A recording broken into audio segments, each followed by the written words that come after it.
Can you hear me? Can you hear me? Yeah. Thumbs up? Maybe turn it up a little. Turn it up a little bit? Turn it Yeah, up? just a little. How do we do that? Is that any better? Can you hear Much me? better. Can you hear me? Okay, thank you everyone. Thank you to my roadies, Greg and Paul. I don't travel anywhere without some accompanying people. If I ramble on long enough, everyone by the bar will stop speaking. Rob, that's you. Rob, Rob, Rob, Rob, Rob. I'm waiting for you to stop speaking. Thank you. Thank you. Rob, I'm kidding. I was getting attention of people at the bar because they're always the loudest, rowdiest ones. So now that I have all your attention, my name's Hunter. I'm Bill's oldest, youngest, and only son. So here I am. I am tasked with emceeing today. I think my sister chose me because I was the most intelligent. But Jana's a nurse and Megan's a lawyer, so we'll go with most good looking. So we wanted to thank you everyone for being here. Dad didn't want a celebration. You know, he thought that he should just ignore all of these wonderful people who were part of his life. You know, we knew that he touched so many people, and we knew that everyone would want to come and pay their respects and celebrate and see. As our funeral directors say, we planned a family celebration. And it's not always the best times, but we wanted it to be a celebration, not a somber moment. So I wanted to thank everyone for being here. There's food, there's drink, as Dad would have wanted. So some of you are eating it. If you haven't, grab some now, grab some later. It's not going to be a long time, but it's going to be a meaningful time. So remembering Dad is tough because when I was thinking about what I might say, and I'm just the MC, I don't actually have a speech, I just have to ramble on for a bit. Comparing or more thinking of his attributes was tough because, you know, he's the only father I knew, so what did I have to compare to? So later on in life, when Aiden and Riley became a bit older and I realized what little shits kids could be, I was like, wow, Dad was a patient man, because that one time I just swore is more than I ever heard him swear, which always shocked me in today's world of people knowing everything and 9-year-olds searching YouTube and seeing things that no one should see. He never swore once, ever, and believe me, I was a far worse kid than either of mine or any of my nieces and nephews who are over here. So he was, it really struck us because everyone that we've spoken to, whether it's been people have known him a long time, people have known him a short time, even a letter or a card we got from the nurses at his dialysis unit where he was there for just over a year, just echoed the same thing. He was a kind, gentle man and involved. We knew how involved he was, but he, you know, cared about everyone and he asked. And his his van driver that he took to dialysis. I don't know if people know, up here in the boonies, there's no real health care. So you had to catch a van at the end of the driveway and drive all the way to Lindsay and do your dialysis and drive back. So what should have been a 3.5-hour procedure, which, you know, extended his life, was 7 hours a day, 3 times a week. And Maureen, his bus driver, I keep saying bus, van driver, I got to see her the last day when I took Dad down the last couple times because he wasn't feeling up to getting into the vehicle. And I had a really great chat with her, and she told us, she said, in all the years I've been volunteering to do this, he's the only person who ever asked about me. They were older, you know, difficult situations, and I understand that, but there were just a lot of, you know, unhappy people. And Dad was always cheery. Every time I helped him get in the van, he would say, "Good morning, everyone," and they'd all go, "Eh." And then when I helped him get out, he'd say, "Have a great night, everybody," and they'd say, "Ah." But he and Maureen, so in the short amount of time, she drove 2 days a week, one of the other guys drove 1 day a week, they established a real friendship. And that just, to me, sort of indicated the way he was. It was someone who was driving his van, taking him back and forth, and he asked about her and learned about her, and that's kind of the way he was in life. So right now, I'm going to introduce the first speaker we have. We've got a couple people to speak about different aspects of his life. There's so much we could say, but we don't want to keep everybody here forever. So we've got some of his closest friends, as well as my younger sister, who are going to say a few words. So the first person, Sue Davidson, a really great friend, Sue and Tony. Tony is unfortunately not feeling great, and I'm sure he regrets not being here, but Sue and Tony have known Dad for 20 years more, and Rotary, bike trips, all these things. I don't want to steal her thunder because I don't know what she's going to say, but really, really great friends, and we're always forever indebted. Sue and Tony were in Costa Rica when Mom died with Dad, so they took care of her, and Thanks, Hunter. sorry, so we've always got a kinship. So Sue, I apologize for that, but it's now over to you. Can everybody hear me okay? Any feedback? All right. Well, thank you, Hunter, and certainly thank you to you and Janet and Megan for the opportunity to speak about one of the kindest, most caring, honest people I've ever met. My dear friend, Mr. Bill. And I think back to the day that we met Penny and Bill, and it was Rotary Youth Exchange. We arrived in Ottawa, Carleton University, for a Youth Exchange weekend. And new to the committee, kind of wondering what to expect. And in drives a car with midlife on the license, and out gets Penny with her energy and her big hug, and Bill with his warm kindness and that genuine warmth, and we knew we were part of that family. And I watched in awe that weekend as Bill, with the support of Penny, gave the students direction, mentorship, and strategies to make the most of their year ahead, whether they were students that were inbound to Canada or students that were going to be leaving on a year of exchange. And they somehow intuitively knew what those students needed: their hopes and dreams, their fears, their anticipation, the things they're a little bit apprehensive about, spoken or unspoken. And somehow, through their friendship and their mentorship, the students got exactly what they needed. And that went on for many years to follow. Many weekends, many times together, and of course our friendship grew as well. And every weekend I was with them, I learned something more. They made a difference. And I did reach out to one of our former students and asked him just for a quick quote. And the first thing he said was, "I need a few minutes." Bill always gave his best. I want to give my best to Bill. But in his words, in my 25-year association with Rotary, 2 questions I am sometimes asked are, what led you to join, and what made you stay? The common element in my answer to both questions is the mentorship and friendship of people like Bill and Penny Obee. Through the wise counsel they gave me as an exchange student, the genuine encouragement they shared in my personal goals, and in many other ways, they exemplified service above self. Bill and Penny will always remain pillars in my Rotary story. Bill was a true humanitarian and a proud Rotary member of the Rotary Club of Minden.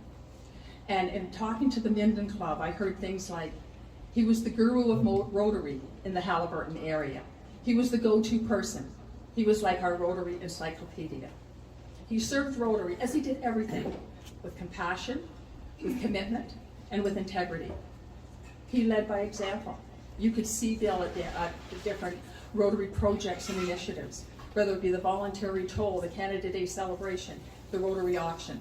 Bill was there. And he also put his money where his mouth is. And I know there's going to be a few smiles, because over the years we certainly teased Bill about his frugality. And sometimes we called it cheap. But when it came to giving of his time, of his resources, and of his finances to people in need, he was incredibly generous.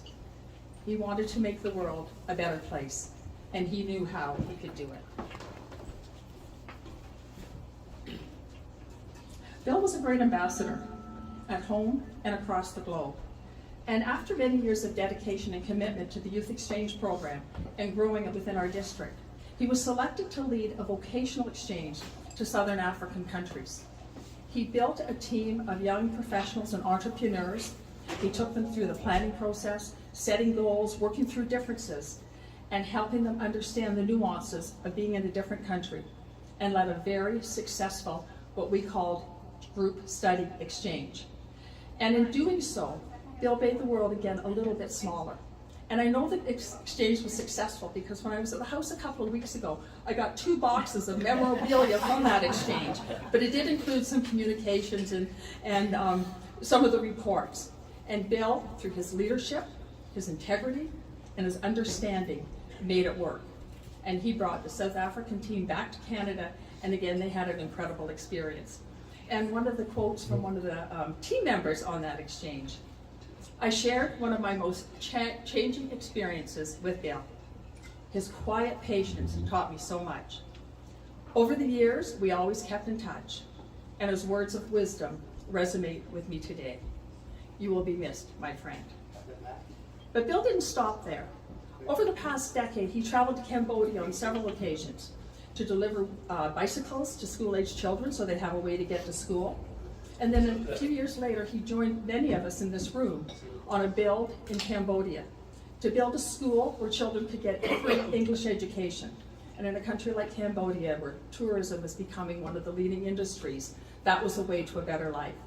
And it was really interesting watching Bill, because when you think about somebody, an engineer, who times everything and measures twice and cuts once, a very precise world that he lived in, building a school in a developing country where your most, I guess, advanced technology is a wheelbarrow was anything but precise.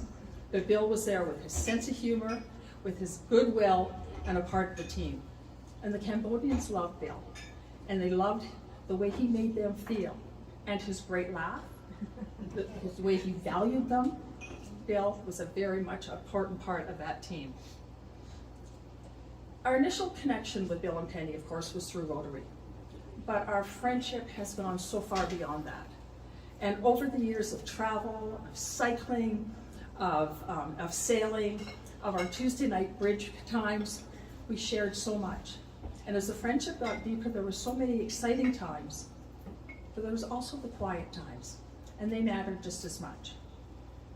And even after that day in Costa Rica that Hunter referred to, Bill maintained his positive outlook, his kindness, and his willingness to live life to the fullest. He was still an inspiration for all of us. The Rotary theme this year, and for our districts or going into next year, is Live Your Legacy. Bill Obee did just that. He will be remembered for his kindness. He will be remembered for his caring. He will be remembered for his integrity. He will be remembered for the way he made others feel. He will be remembered for being a humanitarian. He will be remembered for being a mentor. And he will be remembered for being a very dear friend. But most importantly, his most important legacy is his family. Jana, Hunter, Megan, and your children, and your partners. He was so proud of you. And it was your love and support that has sustained him through these past years and allowed him to live out his final days in dignity in the home that he loved, surrounded by the people that he loved. And I know when he presented you with your Paul Harris recognitions, and I'm so happy to see them today, that was a reflection of the love and the esteem which he and your mom held all of you, and also their belief in how Rotary can make the world a little bit better place. Friends, I will miss him. I will miss our traveling. I will miss cycling. I'll miss our Tuesday night bridge games that became so important to all of us. Mostly, I will miss his quiet presence, his quiet wisdom, and that deep, deep friendship. So I ask you to please join me in something else that I will miss. And it goes Mr. Bill, to Bill Obee.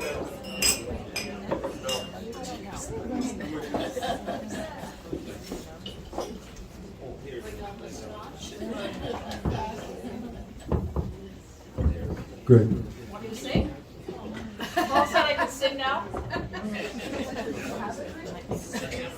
Thank you, Sue. We're just going to have a quick music. Greg and Paul, my roadies, also play, which is great. So we'd really appreciate that. There is food. The bar is open. If anyone wants to wander and grab something while we hear this wonderful music, you'll be able to hear it throughout the place. So we encourage that, and afterwards we will hear from Gary.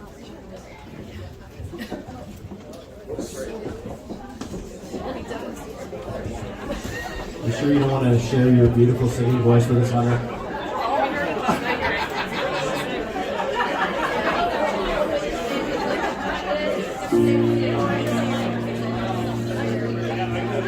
This is for Bill.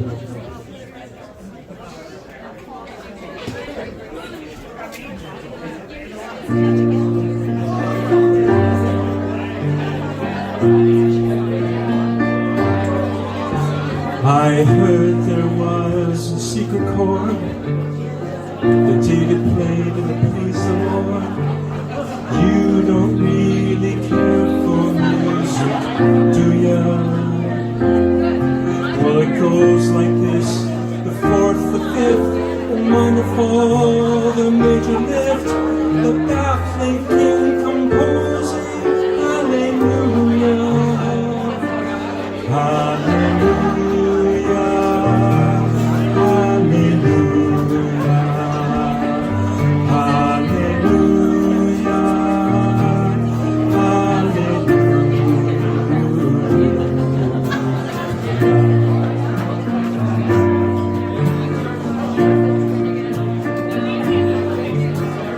Faith was strong, but you needed proof.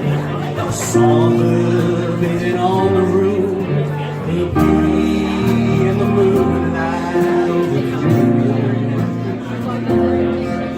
She tied you to the kitchen chair, broke your throat and she cut your hair. From your lips she drew the hallelujah, hallelujah,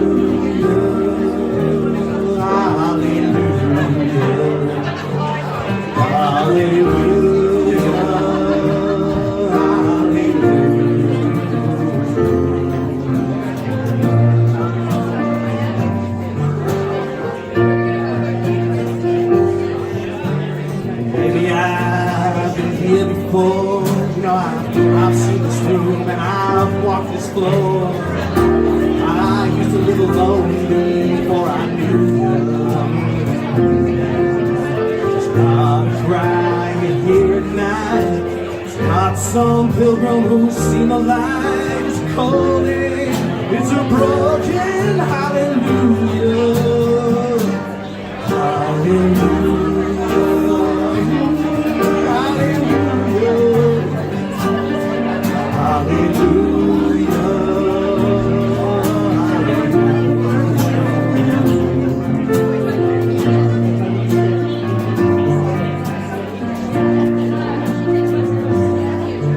Well, maybe there's a thought above, but all I've ever known from God was how to shoot somebody who outdrew you. It's not a cry that you hear at night. It's not someone who's seen the light. It's a cold and broken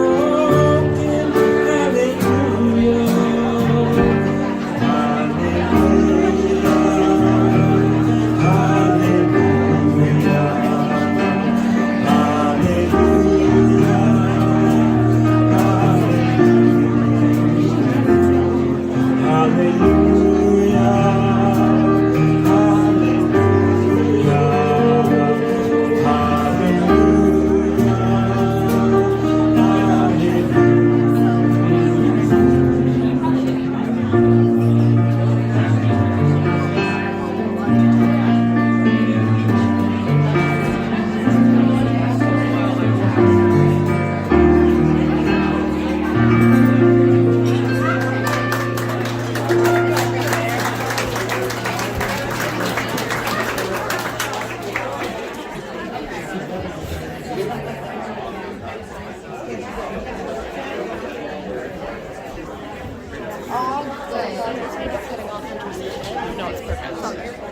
You're in charge.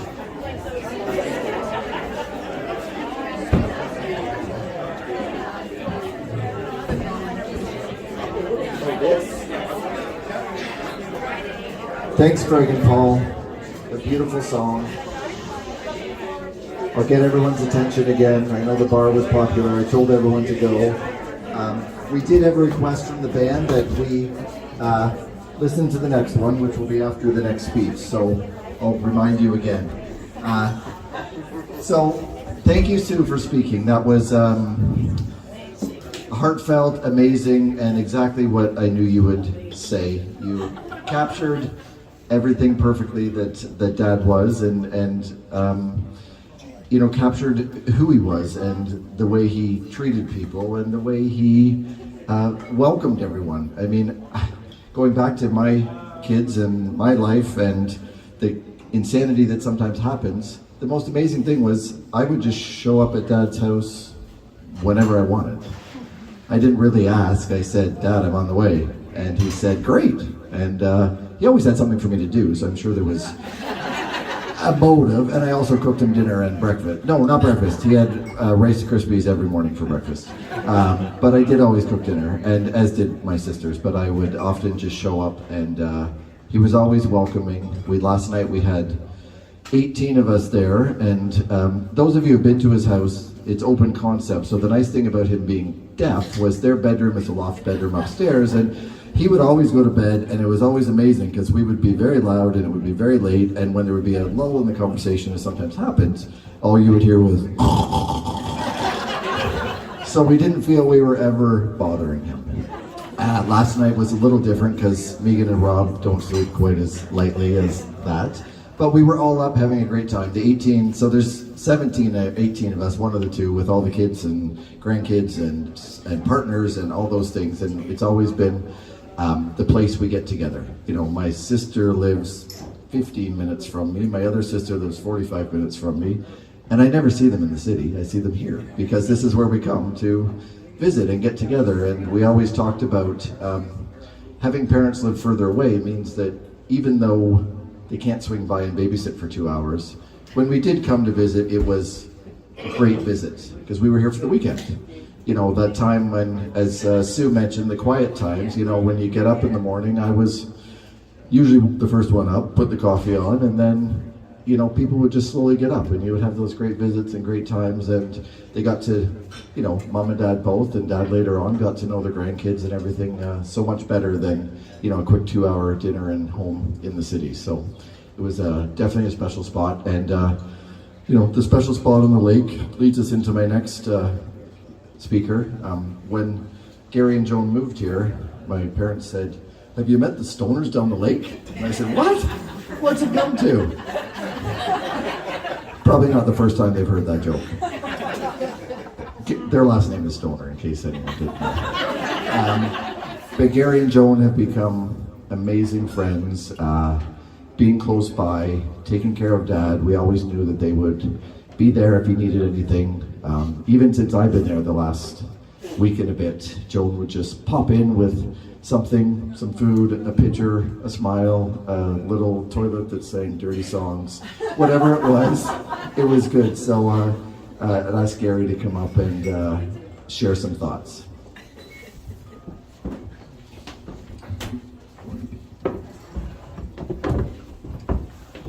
Thank you, Hunter. I wanted to, first of all, thank Bill's family in giving me the honor of speaking today. Thanks to Megan and Rob, Jenna and Kevin, Hunter and Alec, and a special recognition of Bill's wonderful grandchildren, of whom he couldn't be more proud. Zachary, Quinn, Aiden, Riley, Kyla, Logan, and Sophie. And a special welcome to everyone here.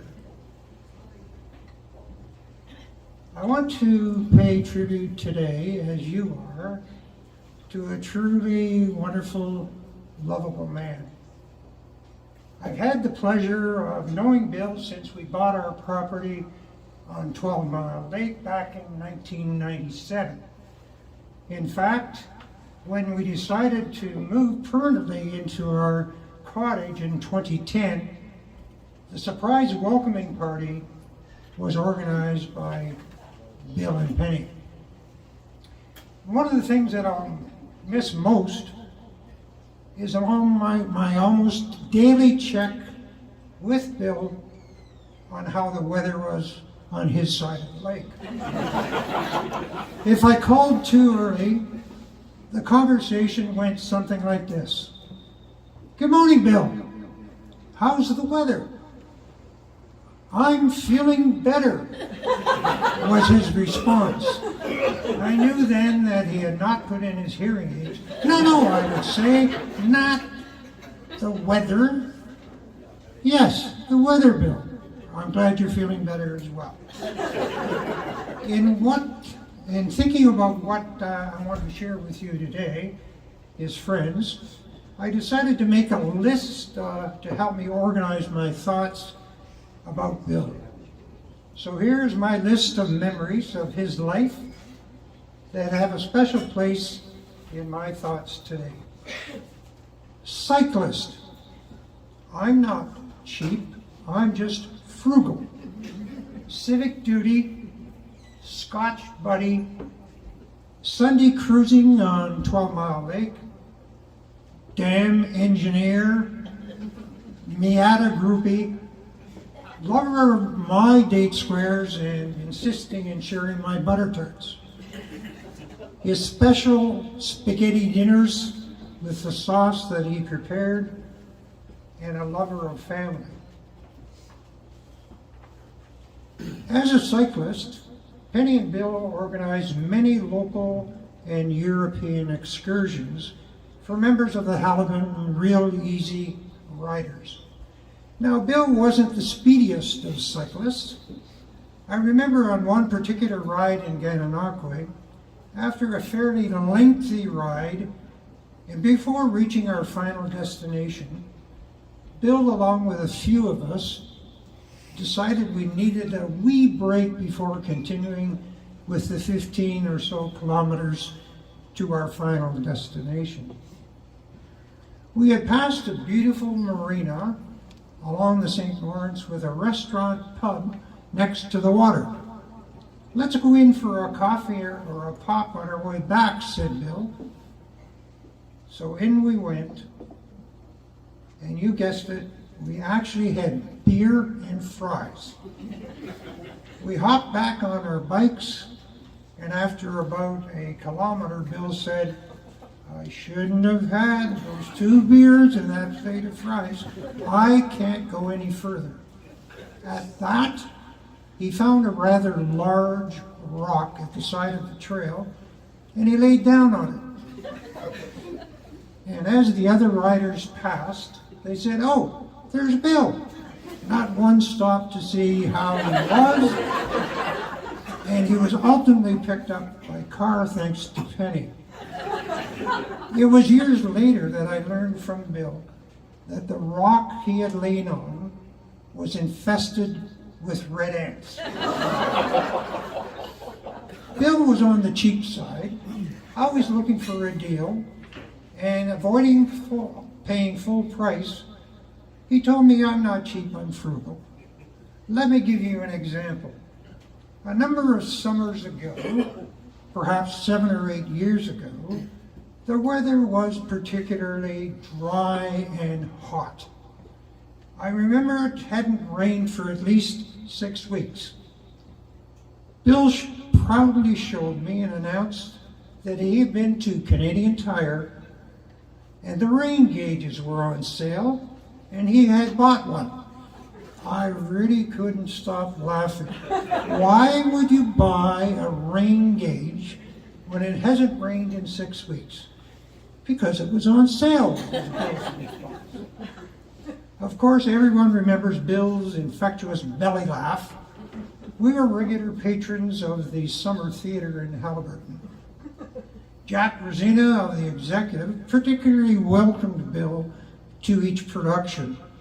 He knew when Bill was there, he could be heard throughout the theater as he laughed at the appropriate time in the play. It was infectious, and the audience loved it and joined in with him. Bill loved Minden Hills and made a significant contribution to the growth and livability for the citizens. He was a municipal councillor, chair of the Haliburton Community Development Corporation, treasurer of the Minden Community Food Center, member of the Stanworth Community Housing Authority, member of the New Arena Community Advisory Team, and finally, a lifelong contributing member of the Minden Rotary Club. Bill was appointed by the Township Council to the Flood Advisory Committee after the disastrous flood of 2013. Their recommendations, which went to the province, and they developed their paper, which is still in force today, giving more support to communities suffering from floods. Bill was the shining example of what a volunteer means. Many of you, I am sure, didn't see flags at half-mast during the week after he passed. We had heard that it was in honor of Bill Obee and the legacy he left to the Minden community. We thought perhaps it was just a rumor, so my wife Joan phoned the township and asked, and they confirmed that the flags were lowered in Councillor Obee's honor, loved by all. That was our Bill. I had the pleasure of sharing many a scotch with Bill over the years. It gave us an excuse to get together, to tell lies, and solve all the problems inherent in the local and national political sphere. My fondest memory will be of Bill insisting I have one last scotch with him just about 2 weeks before he passed. About 5 or 6 years ago, that being young of heart, we should purchase sporty cars. I believe Bill bought his 2001 Miata first, and I bought mine in 2002, shortly thereafter.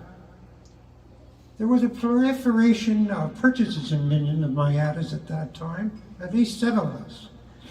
We formed a Miata club and took many trips together. Each fall we took an excursion to Algonquin Park. Bill somehow could not avoid suggesting that we stop in at Henrietta's Bakery at the corner of Highway 35 and 60 on the way for just a wee small treat.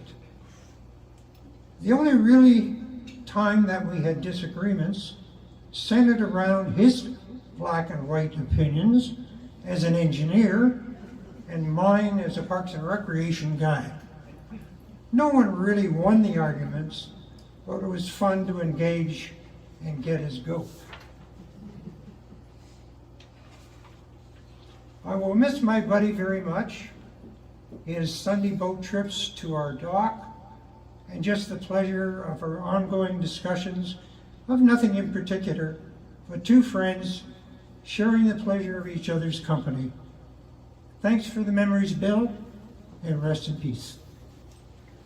And if we have more scotch, to Bill.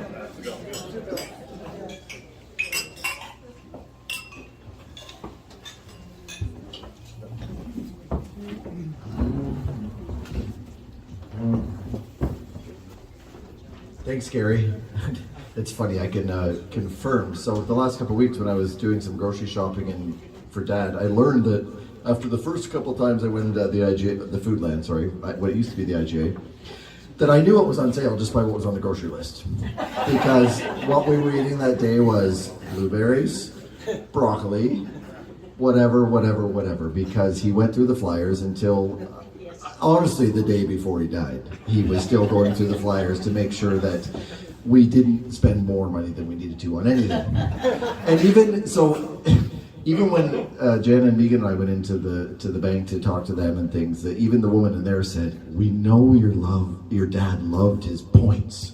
Make sure." And we said, "Oh no, don't worry." That was the first thing that he asked me when he realized the end was near was, "We've got to cash in on my points." So But then we had to go through and figure out which one got us the best return. So last night we were able to give all the kids and the grandkids all these gas cards, because when we went through and said, okay, well, and they're, funny enough, they're not at Esso or Petro-Canada, because those got less return than Ultramar and Pioneer. So we had $2,500 of gas cards delivered to our house. The FedEx guy was probably like, what is going on? And then he was worried about the gift cards that were in his Lincoln. And so he said, make sure you check those. So I went, and there's a couple of this and that and whatever. And then there was a Subway card. And I looked, and it was in a nice little card and container, and even had the receipt still in it. It was $50. I said, oh, so it's $50, it's fine. So it was from 2011. And he remembered, and he said, oh yeah, HCDC gave that to me when your mom died. I said, Dad, you've had 2 different cars since then. And you moved it from car to car. He said, oh yeah, I always knew it was there, just in case I needed it. So anyway, I believe Alex has enjoyed a couple of subs on HCDC, so thank you to HCDC. But he always knew what was going on from even the last, the last days when he was sort of sleeping. What do they say in Hamilton? Smile more, talk less. He was sleeping more, talking less. But when he woke up, when Alex came to see him, or when some other friends came to see him, Colleen and Paul were there, he would sleep a lot, but then he would wake up and say, thanks for coming.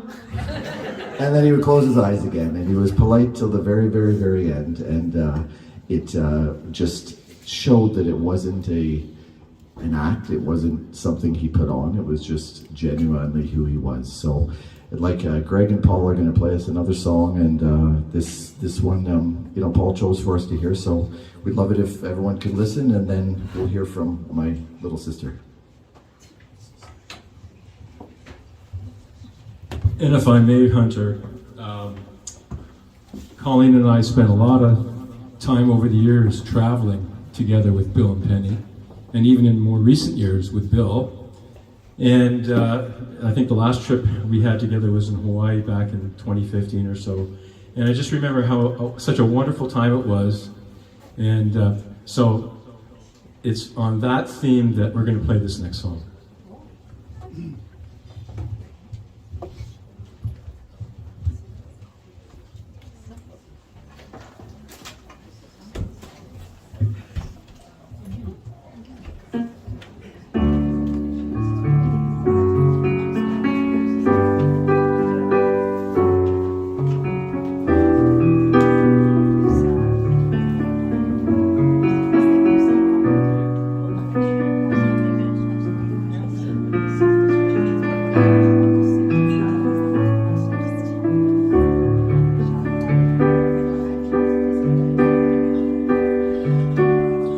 I see trees of green, red roses too.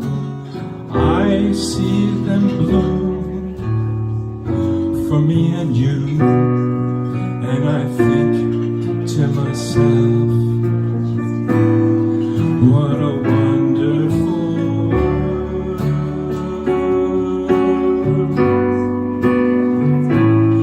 I see skies of blue and clouds of white, the bright blessed day, the dark sacred night. And I think to myself, what a wonderful world.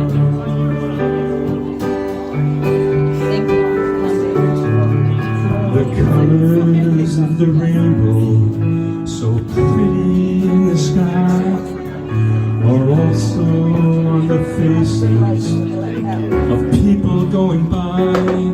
I see friends shaking hands, saying, how do you do? They're really saying, I love you. I hear babies cry, I watch them grow. They'll learn much more than I'll ever know. And I think to myself, what a wonderful world.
grow, they'll know much more than I'll ever know. And I think to myself, what a wonderful world.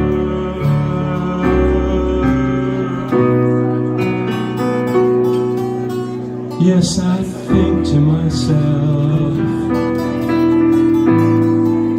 what a wonderful world.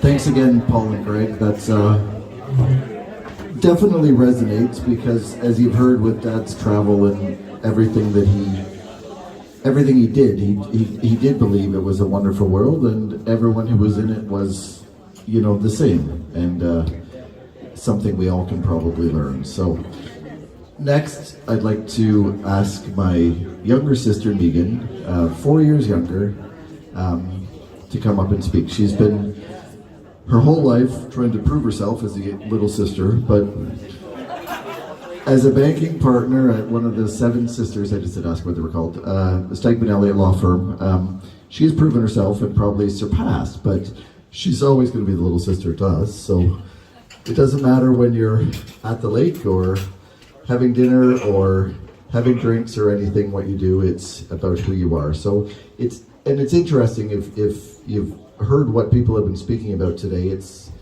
not been about work. So much work defines all of us, and Dad, he worked hard, he loved his work, he had two main careers as a county engineer and then Ontario Good Road Association. But it was interesting, it was at a time when he worked for the county, he worked 9 to 5 Monday to Friday, and there was no email, there were no cell phones, there was no anything. So when he came home, he was just being a father and enjoying life and enjoying raising kids. And I did spend some time in freezing cold pickup trucks when he was splitting wood and refused to put the heat on because, as Gary said, he was frugal.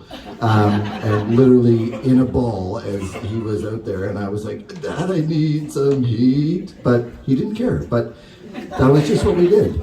And my cousin Terry is here, and we'll probably remember at the cottage so you think we're in cottage country, but when we were kids, we lived in cottage country, but we drove up to Huntsville, where my grandma's cottage was, to go to cottage country. And Terry was the accomplished water skier of the family, and my dad would be out there in his sailboat, and it was a tiny little lake, so there wasn't much wind, but he wanted to get away from everyone. I understand, as I say, with kids and nephews and nieces and all those things. And we would always go by, and Terry would just soak him. He would be out in his boat with nowhere to go because there was no wind. He was basically dead in the water, and Terry would just go by and spray him, and he would just smile and laugh and say, "Ha ha, I'm out here and you're in there, so too bad." So I don't remember what I was saying anymore. I was just sort of rambling on, but just some of the things that I remember. So Megan's going to come up and speak, and hopefully, as I say, she's been always trying to prove herself, so hopefully she will prove that lawyers are not as boring as we think they are.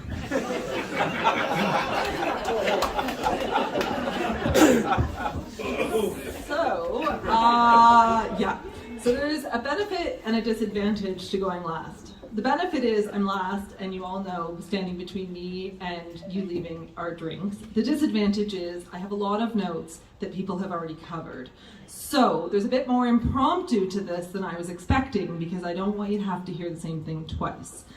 So I will start by saying that we, as the children of Penny and Bill, have had two very different experiences losing our parents. So I promised myself I'm going to keep my shit together, so that's what I'm going to do. But 12 years ago, our mom died in a very unexpected accident, and our father was there to pick up the pieces. And I so clearly remember, after mom died, so many people saying, "What can we do for your dad? What can we do for your dad?" And it was like people didn't realize that we actually had this kind of inverted childhood where my dad did all the cooking. And so everyone thought he couldn't take care of himself. But he proved everyone so wrong, and he has held our family together for the last 12 years which is evidenced by the fact that we are all here and we are all thriving in our lives. And we have all spent every long weekend, for as long as I can remember, coming together at his home on 12 Mile and just being a family. And so few families go into their adult lives as tethered together as my family is to one another. And it is thanks to my father and my mother and the amazing upbringing that they gave us that we have had this. And my father led this amazing life. We have been here this afternoon. He was nearly 80, one day short of 80. We were all hoping he made it to Sunday, but one day short of 80. And there have been all of these people here today to celebrate him and us, and we are all so grateful that you've all made an effort. Many of you have come a long way, and we are so grateful that you have come. So thank you for being here with us, and thank you for the role that you have all played in this amazing life that my father got to live. So we had a rough 14 months with Dad at the end. It was tough. Last January to now, his health deteriorated. It was not the life that he envisioned for himself and my mother all those years ago when they envisioned their lives post-retirement. But through it all, right to the very last person that came to the house on that fated Friday, a young gentleman named Ryan, who had been to the house many times that week, because of course you can't deliver everything someone might need for palliative care at once, you have to send them 3 times. And time number 3, Dad was quite sleepy and on a lot of drugs, and all of a sudden Ryan came with the oxygen, and Dad all of a sudden opened his eyes and looked up at him and said, "Thank you so much, Ryan." And this young gentleman looked down at him and said, "You are so welcome, Mr. Obee." And it was just right to the bitter end that this kind-hearted person who was so loving and so willing to give everyone, frugality aside, as much as he possibly had to give right to the very end. So I did have 2 childhood stories I thought would be funny to tell. I'm not great at storytelling. As Hunter said, I'm more of a lawyer than I am a storyteller, but I'm going to give it a shot. So one of the things is we grew up in Minden. We didn't grow up on the lake. We moved to the lake later after we'd been here for over 20 years. And in Minden, Dad decided he wanted to have a giant garden. So we had a big piece of property, and he built a garden. And every year, the garden got bigger and bigger. And he would just till a little more land each year. And, oh, this year we'll add this to the garden, and this year we'll add that to the garden. And I just have these clear memories of him thinking it was a great idea, and the 3 of us thinking, but now we have to do something with that garden. So he would have the 3 of us out there planting and weeding and picking, and then all of a sudden we realized he had taught us this life skill without us even realizing that that's what he was doing. So we ate from that garden for years and years and years. The garden is now gone. There's beautiful land, beautiful grass there, but there was this massive garden in Minden, and we spent so many hours with Dad in the garden, tilling and tending and picking and growing, and we had the most amazing asparagus bed. And we ate asparagus for days and days and days during asparagus season. So it was a good memory for me. The other really great memory that I have is that my parents decided, Jen and Hunter started high school, and the high school had this, go do an activity during the winter because we live in the country and there's lots of stuff to do in the winter here. So they went downhill skiing one day for activity day, and they came home and they loved it. And immediately Mom and Dad latched onto, oh, well, downhill skiing seems like a great idea. And then we started being a downhill skiing family, and we downhill skied every weekend for years and years and years and years and years after that. And Mom and Dad and I went on a trip out to the BC when I was in my final years of high school, and I convinced Dad that it would be a really great idea to go off the beaten path with me. So off we went, and we had been about 2 minutes when he fell and wrenched his knee and couldn't move. So we finally got him out of the bush and into the place we were staying with lots of scotch, and he then spent the rest of the trip sitting there drinking scotch while the rest of us downhill skied, and he never got on his skis again. So I am responsible for that. And my last story is that my Uncle Neil, who actually happens to be here, lent us a tent trailer for a lot of years, and we actually, I think, conveniently forgot it wasn't even our tent trailer and sort of treated it like our own tent trailer. And one summer, Mom and Dad got it in their heads that we were going to go to the East Coast. So we took the tent trailer across to the East Coast and saw lots of the eastern part of Canada. And it included our first and last ever experience cooking live lobster.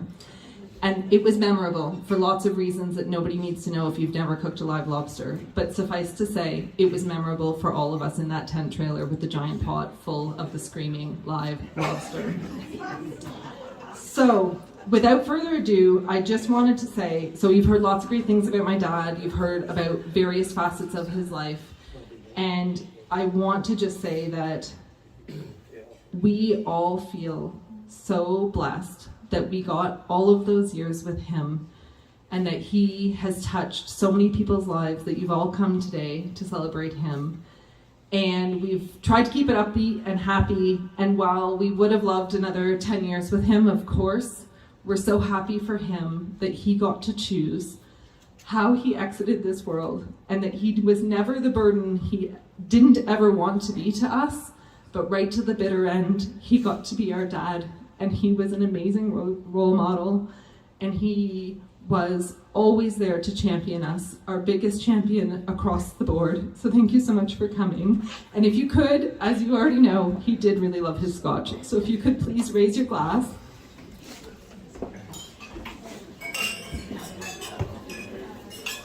And remember Bill, thank you.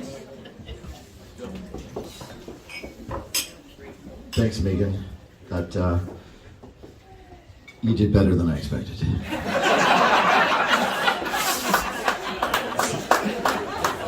So, the only interesting thing which was incorrect in your story, and I don't remember this, but Aiden mentioned it last night when we were having our, we actually had a little karaoke party for some reason in the living room for some. Greg had lent me a speaker just in case we needed a backup, and I got it out to practice speaking, and the next thing you know, we were doing karaoke. But Aiden reminded me that he did go skiing one more time after that. About 10 years ago, when the boys who were in their 20s were sort of in their early teens, we went to Strazeums, which is much smaller than Big White, where Megan was, but Eagle View, which is one of the steeper hills. Grandpa was there, and I didn't remember this, of course, but Aiden still remembered it vividly, that he sort of said, I'm going to go out with my grandkids skiing. I would love to do it. I've never done it before. So he went down, and similar to Megan's experience, he went shooting off into the bush. Luckily, he did not hurt himself this time, but similar to what I said before about his, calm demeanor, he just looked at Aiden and said, I guess I haven't skied in a while.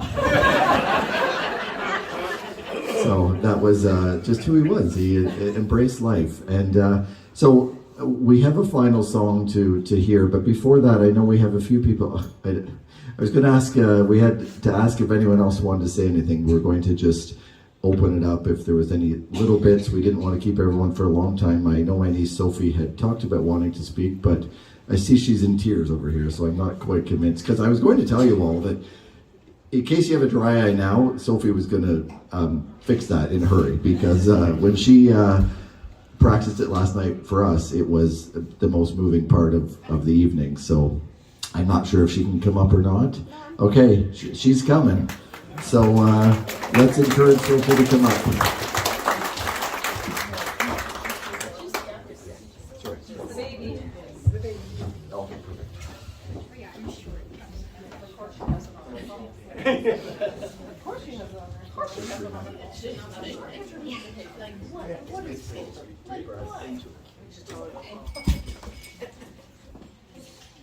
Hi everyone, I'm Sophie. I'm 12 years old and I was Bill Obee's granddaughter. Thank you everyone so much for coming out to celebrate with us this afternoon.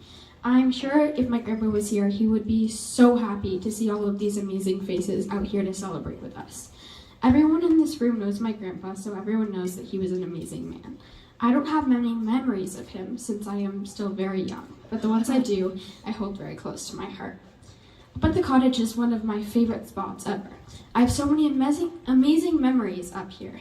I always was so excited to see everybody, but especially my grandpa. He always sat on the porch with a big smile on his face to greet us when we came in, and the fact that somebody was so genuinely happy to see us is just so heartwarming. I realized that before you lose somebody, you don't realize how much they mean to you until they're gone. I remember not that long ago, one of the last times I ever saw my grandpa, we had just finished dinner, and while my family was cleaning, I was talking to him. I offered to him that we could play cribbage, and for you that know him well, he's not the biggest fan of playing games. He accepted, which surprised me, considering that it was late and he was tired, but he played anyways. I beat him, but it was a long and hard. But it was a close race, and we had more fun than we had in a while. These are the things he wanted us to remember him by. When he fell off the dock, when we played games together, when we went on boat rides, and when we watched the sunset together. Not him right at the end, not being able to do much. It broke my heart when I learned that he had passed in the night and I didn't get to see him before he passed, but we all know that that was what he had wanted, and he deserved that more than anybody. We are all so lucky to have him in our lives, and we'll all miss him very much. This ceremony is not to mourn his death, but to celebrate the amazing life he had, the ups and the downs, and the crazy road of life. Thank you.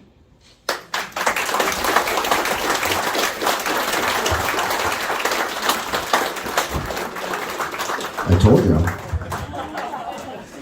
She prepared a speech and nailed it. So thank you, Sophie. So if there's anyone else who had anything they wanted to share, want to follow up the 12-year-old, that's great. If not, I know Greg and Paul have a wonderful song to lead us out. And there's still food, there's still drink. They're not kicking us out of here, but we wanted to just thank everyone for coming. And if there's one thing we can take away, is just to have a little bit more of Bill in your life. Remember to be like him.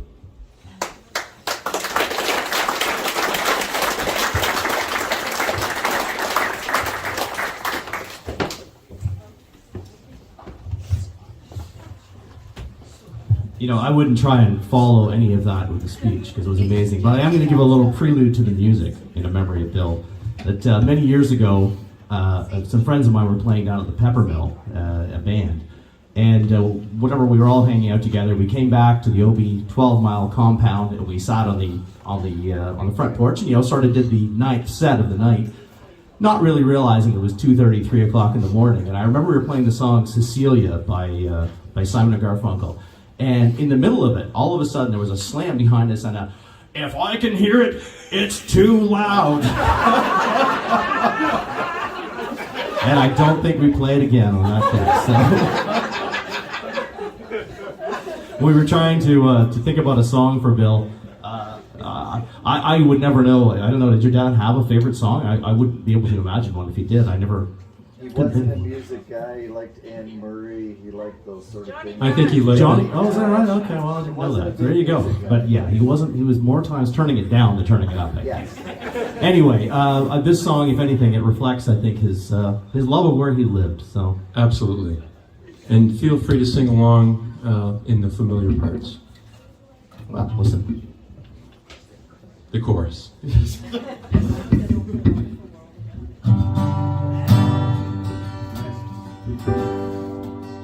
How about you do it?